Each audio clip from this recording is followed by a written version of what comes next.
Hi everyone, welcome back to Digital Partners. In today's video, we are going to show you how to update drivers on Windows 11 and 10 using two simple methods. Let's get started. First, go to the search bar at the bottom of your screen and type Device Manager. Click on it to open the Device Manager window. You'll see a list of your computer's hardware components. Find the one you want to update. For example, display adapters.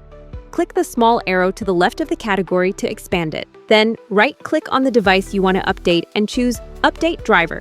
Select Search automatically for drivers. Windows will then check if there are any new updates and install them if available. If your drivers are already up to date, it will let you know. The second method is to visit the manufacturer's website directly. For example, if you have an nvidia graphics card, open your web browser and search for nvidia GeForce drivers. From there, download the latest driver that matches your hardware and follow the installation steps provided by the site. And that's it. Now you know how to update drivers on Windows 11 and 10 using Device Manager or directly from the manufacturer's website. We hope this tutorial was helpful. If you have any questions, feel free to drop them in the comments. Don't forget to like, subscribe, and hit the bell so you won't miss our upcoming tutorials. Thanks for watching Digital Partners, and I'll see you in the next video. Bye.